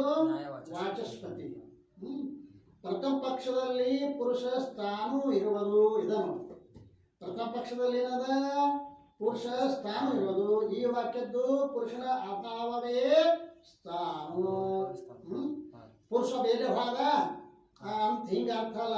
ಪುರುಷನ ಅಭಾವವೇ ತಾನು ಎಂಬುದು ಬಾದ ಸುಮಾನಾಧಿಕರಣದಿಂದ ಹೇಗೆ ಅರ್ಥವಾಗುವುದೋ ಹಾಗೆ ಸರ್ವಂ ಖಲ್ವಿದಂ ಬ್ರಹ್ಮ. ಸರ್ವಂ ಖಲ್ವಿದಂ ಬ್ರಹ್ಮ ಅನ್ನುವಾಗ ಸರ್ವಂ ಅಂತಕ್ಕಂಥದ್ದೇನ, ಸರ್ವಂ ಅನ್ನೋದಕ್ಕೆ ವಿಷಯವಾಗಿರ್ತಕ್ಕಂಥ ಯಾವ ಜಗತ್ತೈತಲ್ಲ ಆ ಜಗತ್ತಿನ ನಾಮರೂಪವನ್ನು ಬಾಧ ಮಾಡಿ ಖಲ್ವಿದಂ ಬ್ರಹ್ಮ, ಎಲ್ಲವೂ ಬ್ರಹ್ಮ ಸ್ವರೂಪವೇ ಅಲ್ಲ. ಎಲ್ಲೇನೋ ಬಾಧ ಸಮಾನಾಧಿಕರಣ ಸಂಬಂಧದಿಂದ ಒಂದು ಮುಖ್ಯ ಸಮಾನಾಧಿಕರಣ ಸಂಬಂಧ, ಒಂದು ಬಾಧ ಸಮಾನಾಧಿಕರಣ ಸಂಬಂಧ ಮುಂದೆ ನಮಗೆ ಗೊತ್ತಾಗ್ತದೆ. ಅಂದರೆ ಈ ಸರ್ವ ಜಗತ್ತು ನಿಶ್ಚಯವಾಗಿ ಬ್ರಹ್ಮವಿರುತ್ತದೆ. ಈ ವಿಧಿಮುಖದಿಂದ ಸರ್ವ ಜಗತ್ತು ಬ್ರಹ್ಮರೂಪವಿರುವುದೆಂದು ಪ್ರತಿಪಾದನೆ ಮಾಡುವ ಶ್ರುತಿವಾಕ್ಯವಾದರೂ ಈ ತೋರ್ತಕ್ಕಂತಹ ಸರ್ವ ಜಗತ್ತಿನ ಅಭಾವ ರೂಪವೇ ಬ್ರಹ್ಮ. ಇಂಥ ಸರ್ವ ಮತ್ತು ಬ್ರಹ್ಮ ಈ ಸಮಾನ ವಿಭಕ್ತಿ ಪ್ರತ್ಯಯದಿಂದ ವಿಭಕ್ತಿ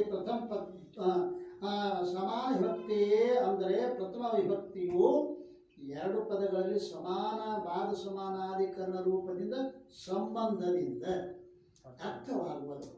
ಆದ್ದರಿಂದ ಕಲ್ಪಿತ ಅನರ್ಥದ ನಿವೃತ್ತಿ ಅಂದರೆ ಪರಮಾರ್ಥ ಸತ್ತಾದಿಂದ ಅತ್ಯಂತ ಭಾವ ಜಗತ್ತು ಅಲ್ಲ, ಅದು ಬ್ರಹ್ಮರೂಪವಾಗಿರುವುದರಿಂದ ಮೋಕ್ಷದಲ್ಲಿ ಭಾವರೂಪತ ಮತ್ತು ಅಭಾವರೂಪತ ದ್ವೈತಾಪತ್ತಿ ಸಂಶಯ ಇರುವುದಿಲ್ಲ. ದ್ವೈತಾಪತ್ತಿ ಆಕತ್ತೆ ಅಂತ ಶಂಕ ಮಾಡಿದವ. ಇನ್ನು ದ್ವಿತೀಯ ಪಕ್ಷದಲ್ಲಿ ಪುರುಷ ಸ್ಥಾನ ಇರುವುದು. ಈ ವಾಕ್ಯದ್ದು ಪುರುಷನ ಅಭಾವವುಳ್ಳದ್ದೇ ಸ್ಥಾನ ಎಂದು ಅರ್ಥವಾಗುವುದು. ಮತ್ತು ಸರ್ವಂ ಖಲ್ವಿದಂ ಬ್ರಹ್ಮ, ಈ ಶ್ರುತಿ ವಾಕ್ಯದ್ದು ತೋರುವ ಸರ್ವ ಜಗತ್ತಿನ ಅಭಾವವುಳ್ಳದ್ದೇ ಬ್ರಹ್ಮವಿರುತ್ತದೆ ಎಂದು ಅರ್ಥವಾಗುತ್ತದೆ. ಉಕ್ತ ಭಾವ ಅಭಾವ ರೂಪ ನಿವೃತ್ತಿಯಾದರೂ ಅನಿರ್ವಚನೀಯ ಹೆಸರಿಂದ ಮಿಥ್ಯವಾಗಿರುವುದು. ಅಭಾವ ಒಂದು ಇಟ್ಟುಕೊಂಡು ಹೇಳ್ತಾನವ, ಆದ್ರೂ ಕೂಡ ಆ ಅಭಾವ ಕೂಡ ಹಾಗೈತಿ ಅನಿರ್ವಚನೀಯ ಐತಿ ಅಂತ ಸಿದ್ಧ ಮಾಡ್ತಾನ. ಅಭಾವ ಉಳ್ಳದ್ದು ಸ್ಥಾನ ಅದಲ್ಲ, ಅಭಾವವೇ ಸ್ಥಾನ. ಅರ್ಥ ಆಗತ್ತಿಲ್ಲ? ಪುರುಷನ ಅಭಾವ ಉಳ್ಳದ್ದು ಸ್ಥಾನ, ಪುರುಷನ ಅಭಾವವೇ ಸ್ಥಾನ. ಹೆಚ್ಚಿಗೆ ಒಂದು ಅಭಾವನ ಗ್ರಹಣ ಮಾಡ್ತಾನೆ ಎರಡನೇ ಪಕ್ಷದವ. ಮತ್ತೆ ಅಭಾವ ಆಗತಿ ಅನಿರ್ವಚನೆ ಐತಿ, ಮತ್ತೆ ಸುಳ್ಳತ್ತೆ ಹೇಳಲ್ಲ. ಎರಡು ಮಾಡಕ ಹೋಗ್ಲಿ ಯಾವಗೂ ಒಂದ ಮೋಟ್ ಬರ ಒಂದು ಕಳ್ಳ ಎರಡು ಇಲ್ಲ ಅಲ್ಲಿ ಎರಡು ಮಾಡಕ್ಕೆ ಯಾವಗೂ ಬರಂಗ ಇಲ್ಲ. ಅವ ಏನಂತಾನ ಅಂತಾರ ಆದ್ರೆ ಅಭಾವ ಉಳ್ಳದ್ದು ಸ್ಥಾನ ಅಂತ ಬತ್ತಾನ, ಅಭಾವವೇ ಸ್ಥಾನ ಅಂತ ಬತ್ತಾನ. ಪಂಡಿತರು ಮಾತ್ರ ಹಿಂಗೆ ಇರ್ತಾವ ಅಂತ. ಉಕ್ತ ಅನುಭವ ರೂಪ ಅಭಾವ ರೂಪ ನಿವೃತ್ತಿಯಾದರೂ ಅನಿರ್ವಚನೀಯ ಹೆಸರಿನಿಂದ ಮಿಥ್ಯವೇ ಆಗಿರುವುದು. ಯಾವ ವಸ್ತು ಅನಿರ್ವಚನೀಯವಿರೋದು ಅದು ವಾಸ್ತವವಾಗಿ ಅಧಿಷ್ಠಾನದಿಂದ ಭಿನ್ನವಿರುವುದಿಲ್ಲ, ಕಿಂತು ಅಧಿಷ್ಠಾನ ರೂಪವೇ ಇರುತ್ತದೆ. ಈಗ ಕಾಳ ಎಲ್ಲೋ ಓಡ್ ಹೋದ, ಈಗ ಗಿಡ ಕಾಣಿಸಕತ್ತೈತೆ ಹಿಂಗೇನಿಲ್ಲ. ಆ ಪುರುಷನ ಅಭಾವವೇ ಅಧಿಷ್ಠಾನ ಸ್ವರೂಪದೇ.